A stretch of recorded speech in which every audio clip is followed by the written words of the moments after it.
गांव में हरिलाल नाम का एक बहुत ही चतुर व्यक्ति रहते थे। खेती किसानी करके वह अपना जीवन निर्वाह करते थे। जाति से वह ब्राह्मण थे और साथ ही बहुत ही तेज बुद्धि के स्वामी थे। पूरा गांव उनकी चतुराई और चालाकी की प्रशंसा करते थे। हरिलाल का एक परम मित्र था, रोहित मिश्रा जी। पैसे से एक पंडित थे और पंडिताइन करके अपनी दाल रोटी चला रहे थे। एक बार हरिलाल और उनके परम मित्र रोहित मिश्रा बातें कर रहे थे। हरि, इन दिनों तुम्हारी बहुत चर्चा है। तुम्हारे करतूत सुन सुनकर आश्चर्य होता है। तुम इतनी बुद्धि कहां से लाते हो और कैसे तुम हर परिस्थिति पर काबू कर लेते हो?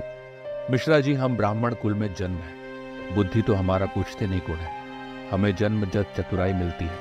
परिस्थितियों को पढ़कर उसके अनुसार ही बुद्धि का प्रयोग करना, यही तो हमारी विशेषता है। इसे ही संसार में बमन पेच कहते हैं। कौन सा पेच?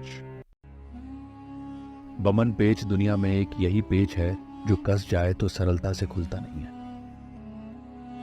कमाल है, हम भी इसी कुल में जन्मे हैं और कई वर्षों से पंडिताई कर रहे हैं, फिर भी हमें इस पेच की महिमा नहीं पता। महिमा तो पता होगी और आप प्रयोग भी करते होंगे, लेकिन धर्म और आस्था के आश्रय में हम बुद्धि और चतुराई के साथ करते हैं। अच्छा, ये तो बताओ कि यह बामन पेच किसी ब्राह्मण पर काम करेगा? पेच तो मिश्रा जी हर जगह काम करता है, बस कसने वाला चाहिए। तो भाई तुम मुझे भी दिखाओ कि ये किस तरह का पेच है मुझ पर भी। अपनी ये विद्या चला के तो देखो हरि। रहने दो मिश्रा जी, आपस में चतुराई नहीं दिखाई जाती, इससे भाई भाई में विभाग आ सकता। अरे कुछ नहीं होगा, हम दोनों मित्र हैं। हमारे बीच मनमुटाव कभी हो ही नहीं सकता। ये तो बस सीखने के लिए कह रहा हूं। छोड़ो इस बात को, कोई और बात करो। नहीं भाई, ये बमन पेच तो तुम्हें दिखाना ही होगा। मैं भी तो बामन हूं, हो सकता है ये पेच में भी जानता हूं, बस प्रयोग ना कर पाता हूं, क्या पता मैं तुम्हारे इस पेच को काट ही दूं। फिलहाल इस बात को खत्म करो और कुछ खाने के लिए मंगवा। मिठाई चलेगा? चलेगी नहीं, दौड़ेगा, मंगवा तो सही। मिश्रा जी अंदर से थाली में मिठाई भरकर ले आए और फिर दोनों ने जमकर मिठाई खाई। इस बात को कई हफ्ते बीत गए। मिश्रा जी तो बिल्कुल भूल ही गए थे। श्राद्ध पक्ष चल रहा था तो समय ही कहाँ था। दिन में पिंड दान कराने जाते और गठरी बांधकर शाम तक वापसी लौटते। कमाई का समय था तो कोई और बात कहाँ याद रह जाती है। मगर हरिलाल जी नहीं भूले थे उन्हें। मिश्रा जी को बामन पेच दिखाने की उत्कंठा ही चली थी। उन्हें मिश्रा जी को दिखाना था कि वह कैसे बुद्धि और अभिनय का प्रयोग करके अपना काम सफल कर लेते हैं। और एक दिन वह मिश्रा जी से मिलने के लिए शाम में निकल पड़े। उन्हें देखते ही मिश्रा जी चहक पड़े। अरे आओ हरिलाल, बड़े दिनों बाद दर्शन हो रहे हैं। आपका तो धन वर्षा पक्ष में समय ही नहीं लगता। मैं भी इन दिनों में एक जरूरी काम में फंसा पड़ा था। मेरा भी फुर्सत नहीं है। अब से सहायता की आशा लेकर आया हूं। अरे आओ ना, बैठो तो सही। बैठूंगा नहीं, समय नहीं है। एक कार्य सौंप कर जा रहा हूं। मेरे पास हफ्ते भर जरा भी समय ना रहेगा। आप तो कल से ही फुर्सत में आ जाएंगे, तो आशा है कि अब मेरा एक काम करके रखेंगे। अरे भाई, आदेश तो करो। ऐसा है मिश्रा जी, इन दिन मैं एक विशेष पूजा कर रहा हूं और मुझे 1000 मिट्टी के सिक्कों की आवश्यकता है। आपके पड़ोस में कुमार भी है। अब की बात को कोई टालेगा नहीं। 500 सिक्के तो मुझे हर हाल में अगले हफ्ते ही चाहिए, बाकी 500 अगले 15 दिनों में। अरे भाई, ये भी कोई काम हुआ? इसके लिए इतने व्याकुल हो रहे हो? तुम्हारा काम समझो हो ही गया। कल श्राद्ध पक्ष का आखिरी दिन है, तो फिर निठल्ला ही हो जाऊंगा। फिर मैं चलता हूं। आपको कष्ट दे रहा हूं, पर क्या करूं, किसी और पर भरोसा भी तो नहीं कर सकता। इसमें कष्ट कैसा? मित्र ही तो मित्र के काम आता है। अच्छा, मैं चलता हूं। इतना कहकर हरिलाल वहां से चलते बने।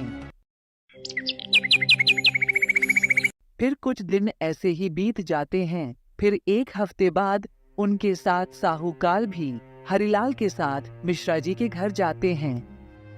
अरे मिश्रा जी घर पर है। अरे हरि, अंदर आओ भाई, बाहर क्यों खड़े हो? समय की कमी है मिश्रा जी। मैंने जो बताया था वो मेरा काम हुआ कि नहीं? हो गया, अभी लाता हूं। मिश्रा जी जब अंदर गए और अंदर से एक मखमल की थैली लाई। ये लो पूरे 500 है, बाकी 500 जब कहूँ तब दे दूंगा। ठीक है, पर जल्दी करना, जल्द ही आवश्यकता होगी। अरे कहा ना, जब चाहे तब। धन्यवाद, आओ भाई, फिर चलते हैं। और फिर वह दोनों वहां से चल पड़े। रास्ते में साहू ने इस बारे में पूछा। अरे कुछ नहीं, मिश्रा जी ने 1000 उधार लिए थे, जरूरी काम था, मेरे पास थे तो मैंने उधार दे दी। आज तुम्हारे सामने 1000 दी, बाकी फिर दे देंगे। और इस तरह 15 दिन बीत गए। इस बीच बरसात हो गई। एक दिन राह चलते मिश्रा जी को हरिलाल चौपाल पर लोगों के साथ गप्पे लड़ाते हुए दिखाई दिए। हरि भाई, कहाँ रहते हो भाले मानस? कभी तो दर्शन दिया करो। मिश्रा जी बताया तो था कि व्यस्त हूं, आज काल में आने ही वाला था। वो 500 लेने सोचा था, व्यवस्था हो गई होगी। व्यवस्था तो हो गई थी, पर बरसात ने सब गुड़गबर कर दिया। सब भीग गए। अब 2-4 दिन और लगेंगे। मिश्रा जी, मुझे तो बहुत आवश्यकता है। अरे तो 4 दिन ठहरो, मरे जा रहे हो नहीं? ठीक है, 4 दिन और सही। मिश्रा जी चले गए। हरिलाल वहां पर चुपचाप बैठ गए। चौपाल में बैठे हुए एक बुजुर्ग ने पूछा। क्या बात है हरिलाल, कुछ समस्या है क्या? काका, पैसे का लेन देन कभी मित्रता में ना करे। मिश्रा जी ने 1000 लिए थे, महीना होने वाला है। 500 तो साहू के सामने दे दिए थे, बाकी देने का नाम ही नहीं ले रहे। टाल मटोल करते रहते हैं। अभी भी तुम सबके सामने कहकर गए हैं 4 दिन में दे दूंगा। देखता हूँ, 4 दिन और मित्र हैं, ज्यादा तो कह भी नहीं सकते। यही तो उधर प्रेम की कच्ची है। मित्र को दो तो मित्रता काटे, भाई को दो तो रिश्ता काटे। अब क्या करें, लोगों की सहायता करना भी तो धर्म है ना। इतना कहकर हरि चौपाल से उठकर चले गए। पीछे लोगों में कई तरह की बातें हुई। कोई मिश्रा जी के बारे में कहता, उन्हें ऐसा नहीं करना चाहिए था, ये तो मित्रता का नाजायज लाभ है। अरे हरिलाल, कौन सा कम है, कैसे कमा कर ला कर दिए होंगे। यही तो ठगी का पैसा है, ऐसे ही लूटेगा। चोरी का माल चोरी में ही जाता है।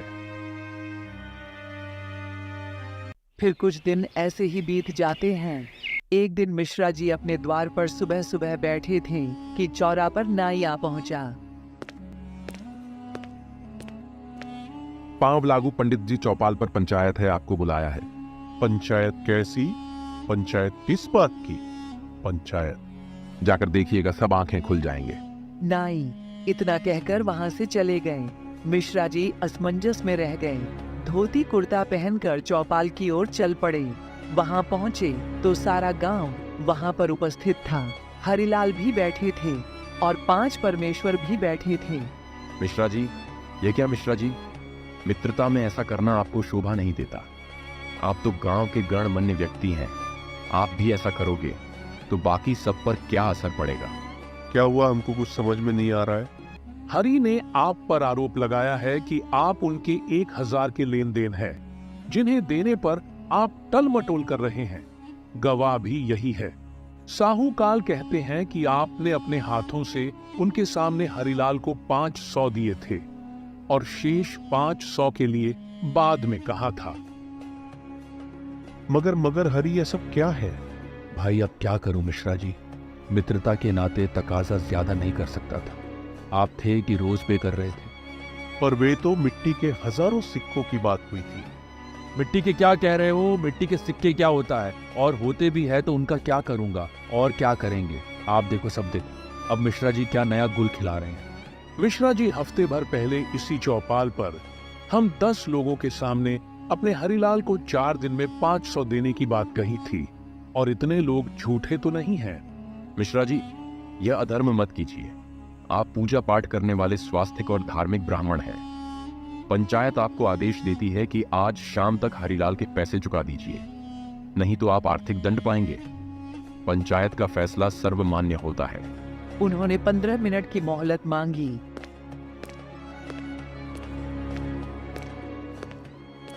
और घर से लाकर 500 हरिलाल को गिनकर दे दिया। गांव भर में इस पक्की मित्रता को टूट जाने पर चर्चा होने लगी। कुछ लोग दुखी थे तो कुछ लोग खुश भी थे। मिश्रा जी के पास दोनों तरह के लोग पहुंचते और हरिलाल का जिक्र छेड़ देते। मिश्रा जी, गोनू जाको, एहसान फरोमस, लुटेरा आदि कितने ही विशेषण से नवाज थे कि एक दिन फिर से पंचायत हुई। मिश्रा जी को फिर से बुलाया गया। तब हरि ने सारी बात पंचों को बताई। पंच परमेश्वर, मेरे परम मित्र मिश्रा जी को एक दिन जिज्ञासा हुई थी कि यह बमन पेच क्या होता है और कैसे इसका प्रयोग मैं करता हूँ। ये सच है कि मैंने इनसे मिट्टी के 1000 सिक्कों की मांग की थी। साहूकाल के सामने उन्होंने वही 500 मिट्टी के सिक्के मुझे लौटाए थे। इस प्रकार मैं इन्हें बमन पेच का प्रयोग करके दिखा रहा था। मैंने कहा भी था कि इससे हमारी मित्रता खतरे में पड़ जाएगी, और हुआ भी वही। अब मैं पंचायत के सामने ही अपने मित्र से क्षमा मांगता हूँ और इनके 500 वापस करता हूँ, और यदि मिश्रा जी मुझे कोई और दंड देना चाहते हैं तो मैं उसे भी स्वीकार करता हूँ। मिश्रा जी हक्के पक्के रह गए तो हरिलाल ने उन्हें बामन पेज का नमूना दिखाया था। मिश्रा जी, पंचायत के सामने आप सब कुछ साफ हो चुका है, आपकी क्या राय है? इसमें राय कैसी, मुझे बमन पेच देखना था, मैंने देख लिया। अब पंच को 2 बार कष्ट हुआ, उसके लिए हम दोनों मित्र क्षमा प्रार्थी हैं। मिश्रा जी, कुछ सीखा भी कि सिर्फ देखा ही देखा? सीख लिया भैया, सही समय पर झूठ बोलकर उसके सही साक्षी पैदा करना, यही तो बमन पेच है। पर यह मित्रता पर आजमाने की चीज नहीं है।